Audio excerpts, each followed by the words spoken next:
بسم الله الرحمن الرحيم. الحمد لله رب العالمين، وصلى الله وسلم وبارك على نبيه الأمين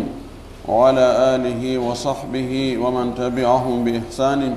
واستنى بسنتهم وسلك طريقهم إلى يوم الدين. اللهم لا علم لنا إلا ما علمتنا إنك أنت العليم الحكيم. اللهم علمنا ما ينفعنا وانفعنا بما علمتنا وزدنا علما. اللهم اجعل علمنا حجة لنا لا حجة علينا. رب اشرح لي صدري ويسر لي أمري واحلل عقدة من لساني يفقه قولي. قال المؤلف رحمه الله: وعن عتبان بن مالك رضي الله عنه وهو ممن شهد بدرا قال: كنت أصلي لقومي بني سالم وكان يحول بيني وبينهم واد إذا جاءت الأمطار فيشق علي اجتيازه قبل مسجدهم، فجئت رسول الله صلى الله عليه وسلم فقلت له: إني أنكرت بصري وإن الوادي الذي بيني وبين قومي يسيل إذا جاءت الأمطار فيشق علي اجتيازه، فوددت أنك تأتي فتصلي في بيتي مكانا أتخذه مصلى. فقال رسول الله صلى الله عليه وسلم: سأفعل. فغدا علي رسول الله صلى الله عليه وسلم وأبو بكر بعدما اشتد النهار، واستأذن رسول الله صلى الله عليه وسلم فأذنت له، فلم يجلس حتى قال: أين تحب أن أصلي من بيتك؟ فأشرت له إلى المكان الذي أحب أن يصلي فيه، فقام رسول الله صلى الله عليه وسلم فكبر، وصففنا وراءه فصلى ركعتين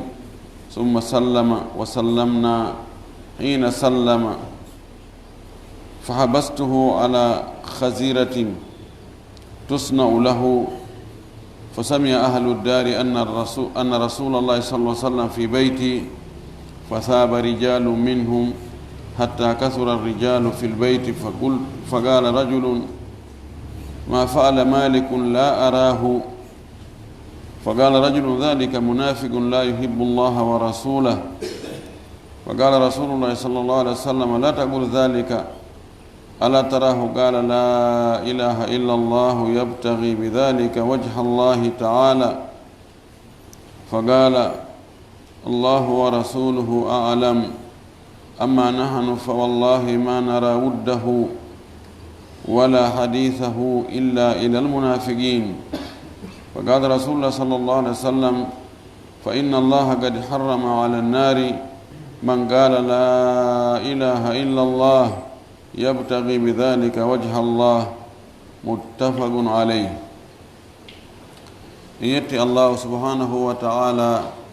tedduɗo mawnuɗo towuɗo seniɗo handuɗo yettede yentori yo juuli enelaɗo meɗen muhammad sallllahu alayhi wa sallam, omo o nuli e meɗen saabu yurmede. Yo juuli e sahaba ɓen fof, o juula e hoore kala jokkuɗo dina ka ɓe jokkuno kan. Allah tahoro kaddina jokkuɗe, yo Allah tabitin e hoore makka, allahumma amin. walli fiiɗon ɗo yo allahu yurmin e yurminamo o addi o hadis ɗo ɗe gandi ko dambugal jortogal wonɗen e mum, jortagol yurmede Allah, ɗamino moƴƴere Allah nden hara taƴaki ko ngal dambugal wonde e jangude hadisaji muɗum. oɗo hadis hande kanko watti hadisaji 417.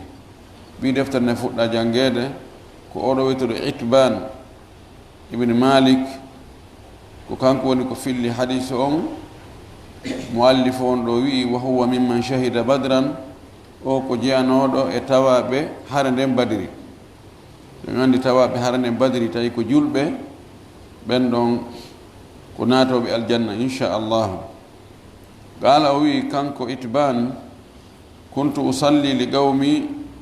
bani salimi, mi wonno miɗo julna yimɓe am ɓen banu salim. ko e banu salim o jeeya, yani usalli lahu,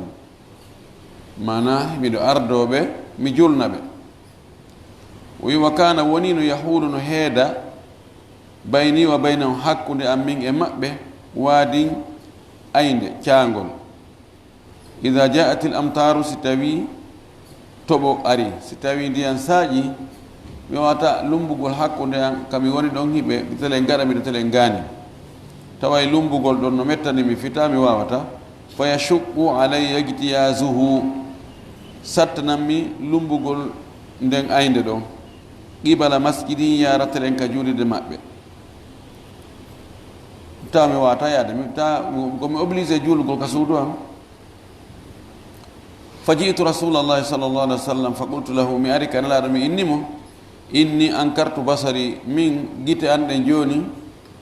mi fenniɗe mi mana sinam ankartu basari joni mi ala yiwde moƴƴi ko uslub no arabuɓe wowlitano joni minni joni walla ankartu zawqi joni e hundu kanko mi wela ko simi maɗɗike goɗɗum mi andata ko honɗum mi maɗɗi kono ankartu basari mi ala yiide moƴƴi joni gite an ɗe naaɗe a gite an wownoɗe naaɗe woodi fewno ɗo o wi wa inna alwadiya alladi bayni wa bayna qawmi yasilu ida jaat al amtaru nde aynde wonde hakkude an e maɓɓe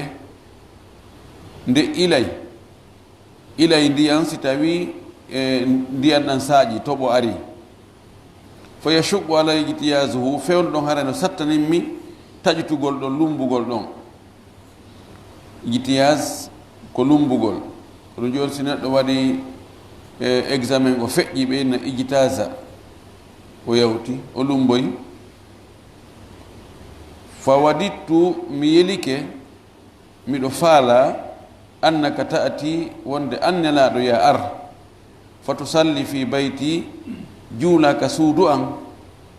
makanan e nokku ɗon ka suudu an juula ɗon attahidu musallam mi waɗa ɗon ka mi juula mi waɗa ɗon mana ɗon juulir ku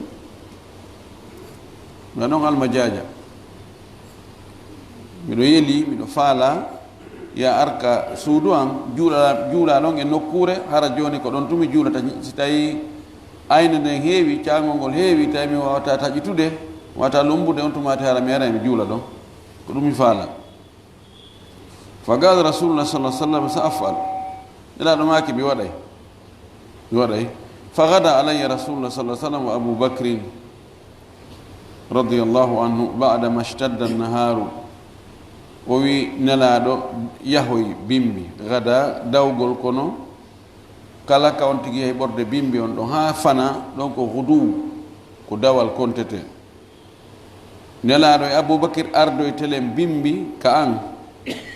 kono bada mashtadda naharu ko ɓawo ñalorma on satti mana ñalorma on nangen towi seeɗa ñalorma on ñallal ngal naati ɓawo ɓe hewti wasta'adana rasulullah sallah sallam fa adintu lahu nelaɗo dugini fi naatugol mi newnanimo ɗan sami yomen naatu mi inni bisimilla kono falam yajlis o jooɗaki goy taho hatta gal ha o maki ayna tuhibbu an usalliya min baytika lan naatugol ɓay ko addimo kon ko yo juulam oya juulu nokku oya waɗa ɗon ka juule o hewton o inni ko honto yiɗuɗa yomi juulu e nder ndun suudu ma ɗo fa ashartu lahu ila almakani alladi uhibbu an yusalliya fihi mi sappanimo nokkure nde mi faala yo juulu ɗon nden fa gama rasulullah sallah sallam fa kabbara nelaɗo immi o dari kisan o habbiri wa safafna wara'ahu men saffini ɓaawo makko in aboubacry no gasa e ɓeygorel goo fo salla rakatan o juuli darɗe ɗiɗi ɗo holli wonde naafiloji goo si ari sifan ɗum no sella ka juuli e julde jama kono sina beru ɗum haray ko naafiloji tabutuɗi julde jama nde gonti watta jama wi summa sallama wa sallamna hina sallama refte o salmini mene kadi men salmini ɓaawa o salmini fewno wa sallamna hina sallama men salmini sanga o salmini ɓaawa men gayni ko ɗum ɗo wonno muhimma on ko ɗum ɗo wonno ko aranno kon fiimu kono fa habastuhu dumbumomi dumbugol ɗo no haɓɓugol mo woygo joni habbe e noon on senta ko taw ha men ɗaɓɓude ko nafa ɗen fa habastuhu jogitimomi ala khaziratin e o ñaameteɗo ɓe inni khazira ñaamete ko ko ngawri condi ngawri ma wiyen farine e defira ɗum kono hara ko ɓellere defira mana konti nebban e tayinaɗan ɓellere hara koye ɓellere ɗan itta hara ko ɗum ɗon ko ɗum ɗon defira ngawri ndi farine on tusna'u lahu ɗum himo waɗanede ɗum himo gollanede ɗum min ni habbe seeɗa ɓe ka no waɗi ko ɓe woni e waɗande en ɗo fa samia ahlu dari yimɓe galle ɓen ɓe nani anna rasulallahi sallallahu alaihi wasallam fi beyti wonde nulaaɗo allah on no ka suudu an ani kawtal ngal yimɓe wonɓe ka takko galle ɗon ɓen ɓe nani e wonɓe ka galle ɓen wonde awa do nelaaɗo no ka suudu ɗo ka suudu an ɗo wi fa thaba rijalu minhum worɓe goo arti thaba ko artugol ko yahu immagol nokkugo arta e nokkure ko ɗo itta thawab ani ɓinnama thawab ko gollunoɗa ko joddi mum ndin artitane worɓe goo ari minhu jeeyaɓe e yimɓe galle ɓen ɗon ma kawtal ngal ɗon hatta kasura rijalu ha yimɓen ɗuuɗi worɓen ɗuuɗi fil bayti ka suudu handa innam nelaɗo no nokku kaari ara ɗon ara mo ɓe sago mo hewtani ɗon kankadi o heɓa nafoore fa qala rajulun tun gorko goo wi'i o wi ma faala malikun ko honɗum malik waɗi malik mi annda ɗo siko ben itban ɗo ɓayni itban ibnu malik ko malik o ɗo ben itban ka ko malik ɗi goɗɗo goo wi ko honɗum malik waɗi la arahu mi alimo ɗo mi ali malik kañum ɗo e nder worɓe arɓe ɓen goɗɗo go landi ɗum honto malik ko honɗum waɗi mi ali malik ɗo fa qala rajulun tun gorko goo wi dhalika munafiqun on ko nafiqijo la yuhibbu llaha wa rasulahu on o yiɗa allah ena laaɗo allah sakko ara ɗo fa qala rasulullahi sallllahu alayhi wa sallam laaɗo allah maaki jabagol o ɗo la taqul dhalika wo tawi ɗum siɗɗo ma on o yiɗa allah ena laaɗo accu ala tarahu a yi'alimo qala o wi'i la ilaha illa llahu reweteɗo ala so wona allah yabtaghi bidhalika wajha allahi taala himo ɗaɓɓira ɗum heɓugol wela e allah on yeeso allah towumo ngo a yiyani ɗum a yiyani mo inni ashhadu an la ilaha illa llah wa anna muhammadan rasulullahi wiya o yiɗa allah ena laaɗo allah fa qala on tumati gorko on kañum kadi jaabitene laaɗo o wi'i allah wa rasuluhu alam allah ena laaɗo mum on andi de so tawi ko sabu allah o wiiri ɗum amma nahnu amma menen noon fa wallahi mi wondiri allah ma nara min yi'ali wuddahu giggol makko wala hadithahu wona yewtere makko yewtudugol illa ila almunafiqina sina nafiqiɓe ko allah andi ko o wi la ilaha illa llahu ɗum ɗo ngo wowli ko allah e nelaɗo mum andi ko woni nder kono menen wallahi menen komin yi'i ko giggol makko ngol ko ka nafiqiɓe yewtugol makko yaha yewta fija jala ko ka nafiqiɓe ndey ne ko feeñi kon ko ɗum ɗon min ñaawi fa qala rasulullahi sallllahu alayhi wa sallam nulaɗo allah o maaki fa inna allaha tabiti wonde allah gari harrama gomɗi o harmini ala naari e yiitegen ma ngala on wi'uɗo la ilaha illa llahu reweteɗo ala e goonga si wona allah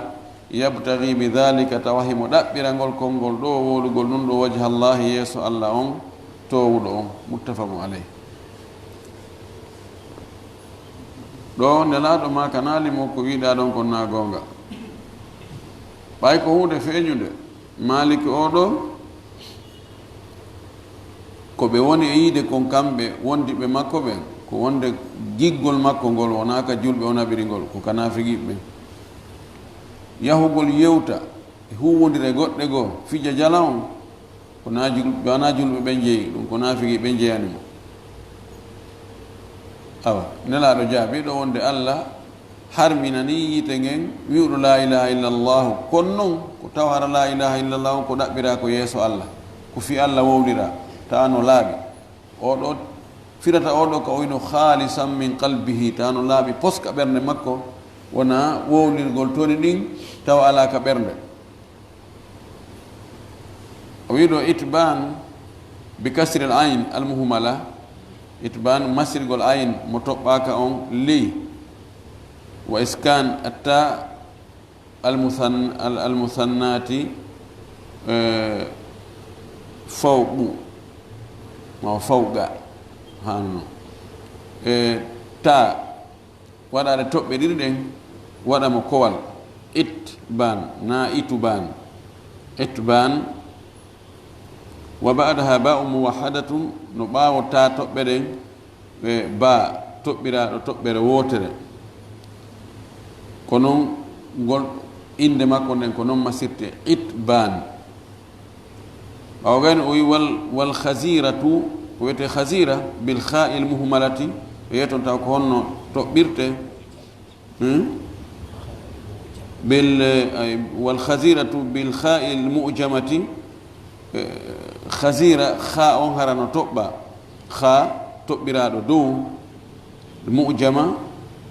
ko waɗa ko imma ɓeyn mujama ko suwa ko toɓɓira dow ma ko toɓɓira ley wani rasmu o hakkude ha e ha ala ko sendi ɗi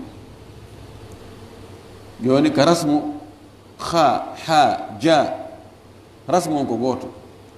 ko toɓɓe gongol e angal toɓɓe gongol e ka toɓɓiraɗo ko ɗum sendirta siko dow toɓɓira ɓenna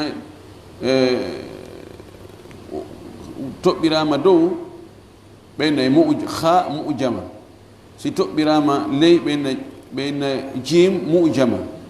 si toɓɓaka ɓeyna muhmal haray woni ha o wi wa zayi yeeso ɗum kadi ko za mana ko ra toɓɓaɗo hiya ɗum ɗo ko wiyete khasira o wi daqiqum ko condi yutbah defidetede bi shahmin e ɓellere ko condi mana ko farin defirteɗo ɓellere wo gawru e konngol ko o wi ɗon saba rijalum bi sa'i l musallasati sa ta on waɗaɗo toɓɓe tati tayɓintinaɗo ay ja'u wajtama'u ɓe aru ɓe moɓodiri koni konngol ɗin ɗo wadde mana majji o hadis ɗimmon ɗo hande kak watti 417 wa an umar bne alkhatabi radiallahu taala anhu qal ittama e umar yo allah weltanamo weltano sahaba ɓen fopp o wi gadima rasulullahi sallllahu alayhi wa sallam nelaɗo allah on ari ardi bi sabyin o ari bi sabyin ka rewɓe nangaɓe ɓen rewɓe nangoyaɓe ka jihadi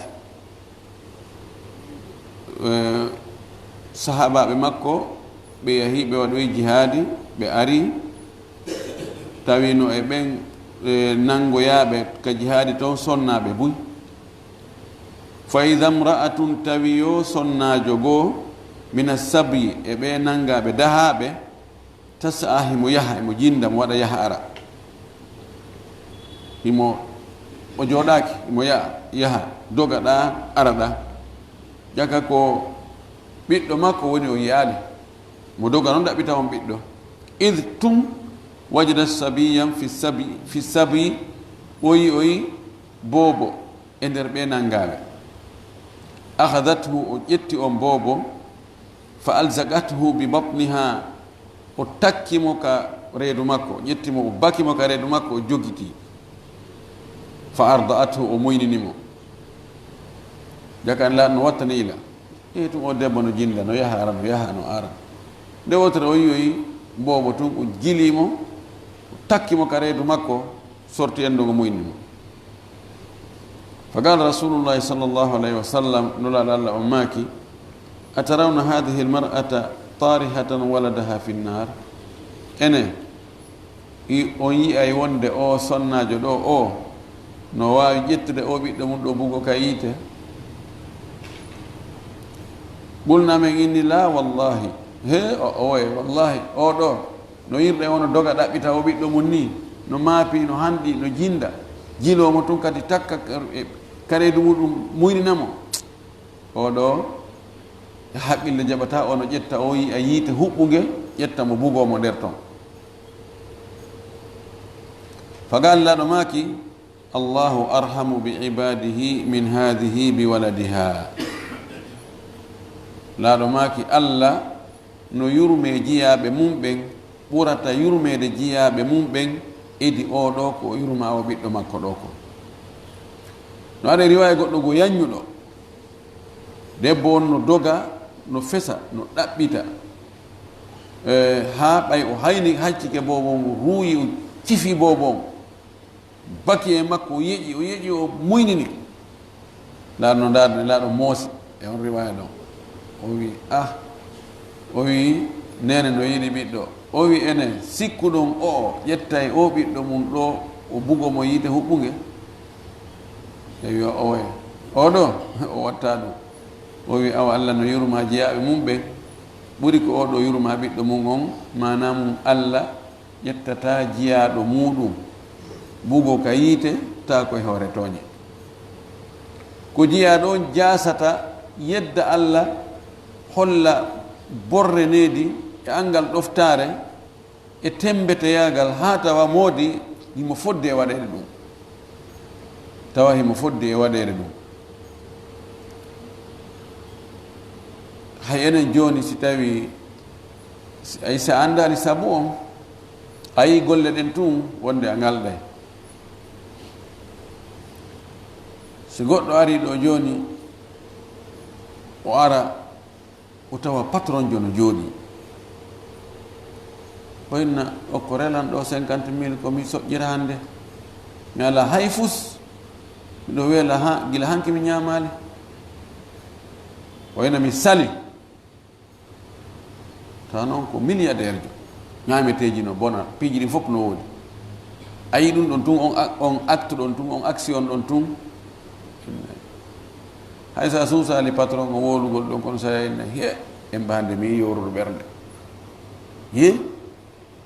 allahu akbar e mbawoɓe no boni sikko ni ta allah o kono jawdi kono si tawi joni hara a yeyta wonde o patron ɓantuno oɗo arɗo tori waɗanimo magasin jonnimo 2 milliards o bonni ɗi fop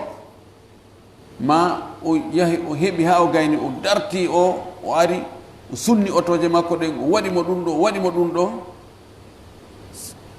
sa andoyi ko ɗum waɗi ha o innimo mi sali mi okkortama ene non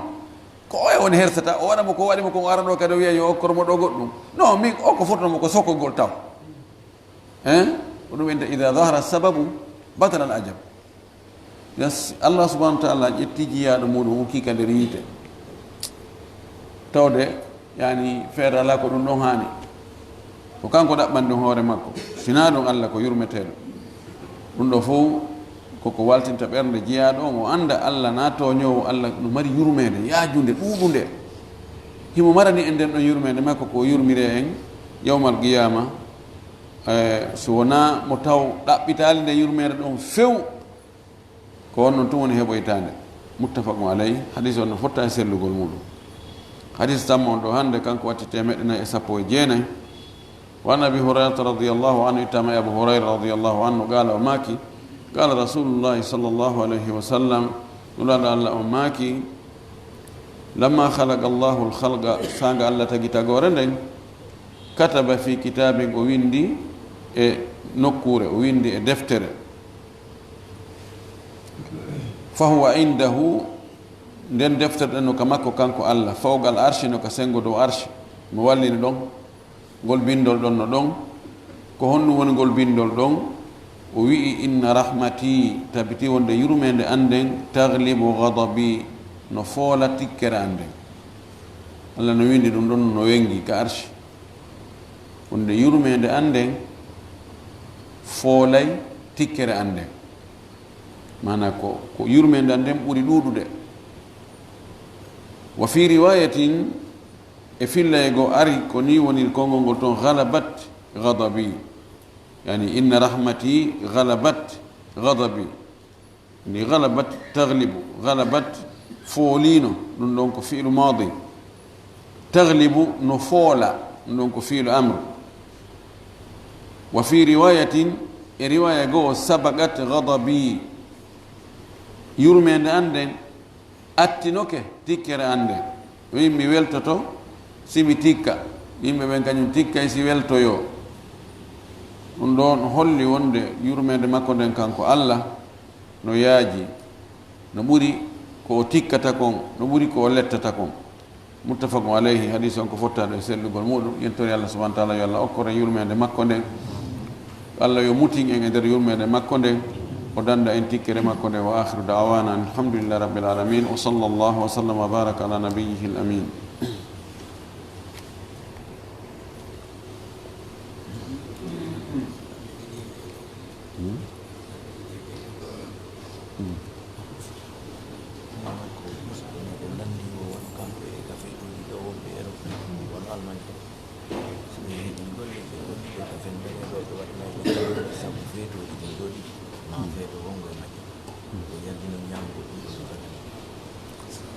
woɓɓe landi ɗo wonɓe ka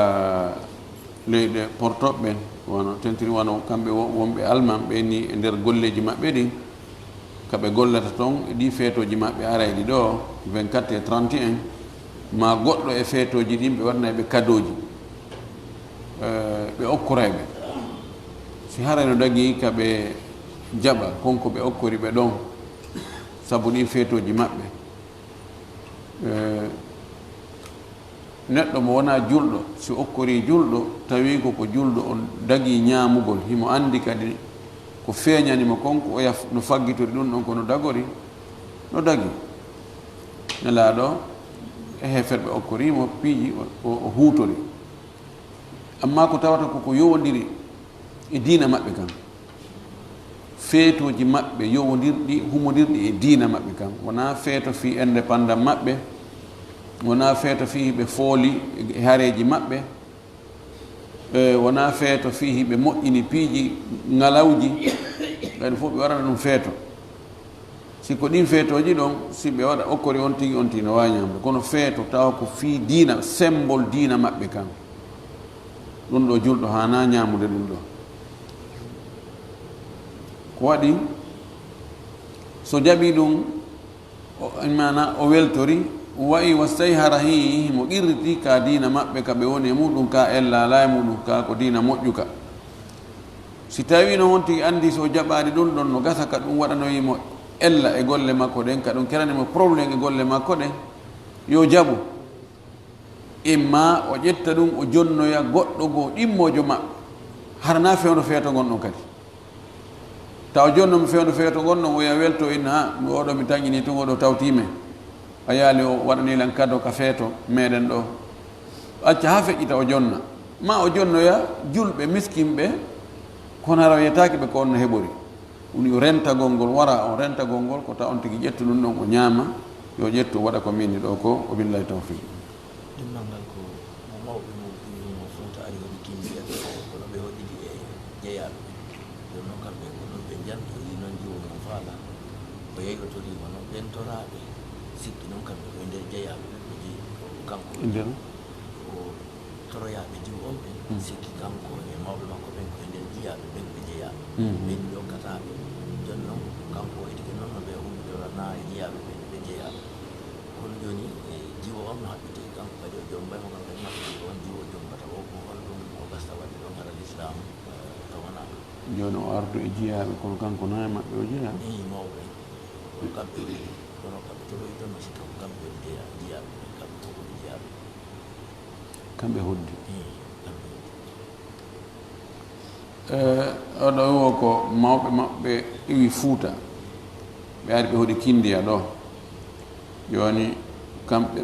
hodduɓe tawi woɓɓe goo ko nandi ko jiyaɓe woɓɓe goo ko rimɓe kono ɓe hoɗi nokku nguutu joni noon ɓe yahi toroyagol kanko e suka goo maɓɓe ɗon yii jiwo ɓe yahi toragol on jiwo tawi jiwo on no yiɗi suka on no yiɗi jiwo jonno mawɓe jiwo on kaɓe yeytoragol ɗon ɓen ɗon ɓay ɓe anndi ɓe ko nokku kaari hoɗi ko kamɓe kaari hoɗiɗi ɓenni ha ɓeɗo kamɓe fof ko ɓe yettosoɓe ko ɓe gootu ɓenni ɓe ala e ukkude hay tun ko kamɓe kaari hoɗiɗi ko kamɓe on joni noon ɓe hoddu kono na ɓe gootu yimɓe ne hoɗa nokku gootum kono tawa ko ɓe leƴƴi sertuɗi wono joni mo faala andinde ɓe